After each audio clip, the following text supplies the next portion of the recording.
పవన్ కళ్యాణ్, జగన్ ఫ్యాన్స్‌కి మధ్య గొడవ. ఆగండి. పవన్ కళ్యాణ్‌కి ఫ్యాన్స్ ఉన్నారో తెలుసు.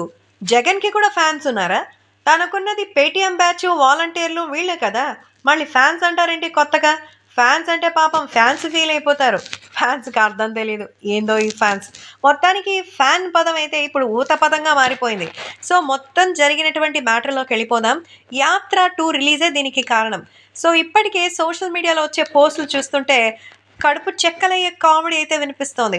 సో, ఓపెనింగ్ బ్లాక్ బస్టర్ అని అప్పట్లో శ్రీ చైతన్య, నారాయణ కాలేజ్ యాడ్‌లొచ్చినట్టుగా చాలా సందడిగా అనిపిస్తోంది. సో, నిజంగా మీకు అలాంటి కామెడీలు కావాలంటే మీరు కూడా కొన్ని ఇన్‌స్టాగ్రామ్‌లో పేజెస్ చూస్తే అర్థమైపోతుంది. సో, ఇప్పుడు సీరియస్ రివ్యూలోకెళ్ళిపోదాం. 'యాత్ర 2' సినిమాలో జనసేనాని పవన్ కళ్యాణ్ గారి ప్రస్తావన లేదు. కానీ ఒక చోట ఇండైరెక్ట్‌గా జనసేన పార్టీ గురించి చెప్పారట. 2014లో అధికారంలోకొచ్చిన తర్వాత తలా తోకా లేని కొత్త పార్టీతో పొత్తు పెట్టుకుని పోటీ చేస్తే 1% ఓటుతో అధికారం మరి వచ్చింది అని చంద్రబాబు క్యారెక్టర్‌లో ఉన్న మహేష్ మంజ్రేకర్ చెప్తారు. ఆ కామెంట్స్ వల్ల గొడవ జరిగిందా? లేదా ఇంకేమన్నా అంటే అసలేంటంటే ఫ్యాన్స్ మధ్య గొడవ జరిగిందట.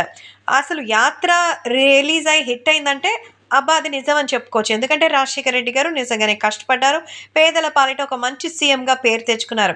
అందుకే మంచోళ్ళని భూమి మీద చక్కగా ఉండనివ్వడు దేవుడు. తీసుకెళ్ళిపోయారు. దానికి కారణాలు కూడా మనం చెప్పుకోవాల్సిన అవసరం లేదు.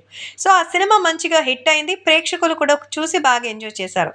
కానీ 'యాత్ర 2'లో చేసిందెవరు? చేయించిందెవరు? మొత్తం అన్నీ మనకు తెలుసు కదా! కాబట్టి పాపం డబ్బులిస్తే యాక్ట్ చేస్తారు యాక్టర్స్. కానీ రియాలిటీతో వాళ్ళకి పని లేదు కదా! Because they are film stars. So, 'Yatra 2'లో జగన్ ఎంతో అద్భుతమైన యాత్రలు చేసి మరి సినిమాల్ని తీసి ఎలాగైతే ఆయన ఎంతో కష్టపడి సాధించిన ఆ సీఎం సీట్ గురించి దాంట్లో క్లియర్‌గా 'మహి వి. రాఘవ' తెరకెక్కించారు. సో, వైఎస్ఆర్ జీవిత చరిత్రలో భాగంగా తర్వాత రెండోసారి కూడా సీఎం తర్వాత ఏ విధంగా అయితే జగన్మోహన్ రెడ్డి ఎంట్రీ ఇచ్చారు అనే విషయంలో